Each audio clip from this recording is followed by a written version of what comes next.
Olemegi jõudnud viimase peatüki juurde ja siin me räägime muudatuste jälgimisest ja nende muudatustega siis kas nõustumisest või nendest loobumisest.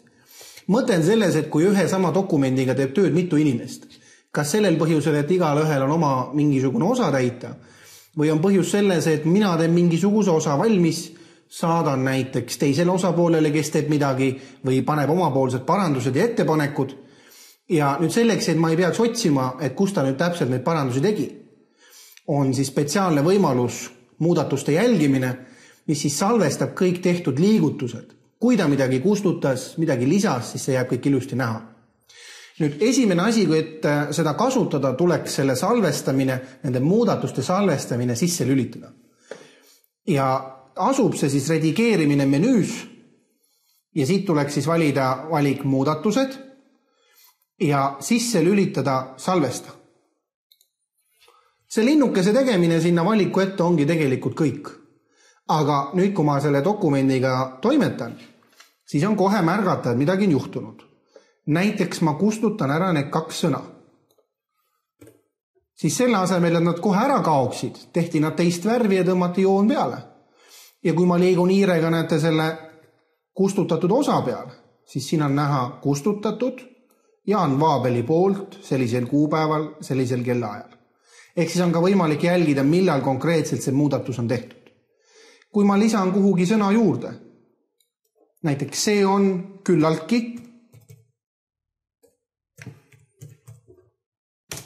siis see sõna jääb jällegi teist värvi ja kui ma eelneva sõna ära kustutan, siis see jääb jällegi joon peale tõmmatuna. Nii et on näha, et ma olen trükkinud ühe sõna juurde, näete lisatud, ja olen ühe sõna eemaldanud. Kui nüüd keegi on oma töö ära teinud ja teine pool hakkab neid muudatusi vaatama üle, siis selleks on 2 võimalust.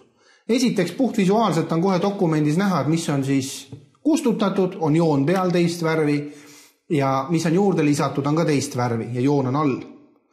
Te võite nende muudatuste peale liikuda siirega, teha parema klõpsu ja avanevast menüüst on siis näete 2 varianti. Kas te nõustute selle muudatusega või hülgate selle muudatuse, see tähendab, et ei nõustu.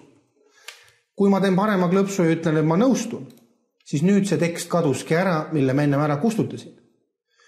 Kui ma teen parema hiireklõpsu ja ütlen, et ma nõustun, siis see tekst muutub normaalset värvi ja nüüd ta ongi selle teksti osa.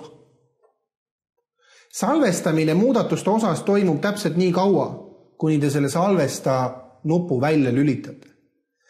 Nüüd teine võimalus kontrollida siis kõiki muudatusi on võttes redigeerimise menüüst veel kord valiku muudatused. Ja siin on võimalus ka kasutada akend nõustu või hülga. Erinevus on ainult selles, et teile näidatakse kõiki neid tehtud tegevusi loendina ja te võite siin siis kiirelt otsustada, et näiteks nõustun kõigiga, kui ma olen nad visuaalselt juba üle vaadanud, või hülga kõik, selgus, et näiteks vale inimene tegi muudatused või põhjus kadus ära muudatuste tegemiseks ja ma võin klõpsata hülga kõik. See tähendab siis seda, et ma ei nõustunud mitte ühegi muudatusega.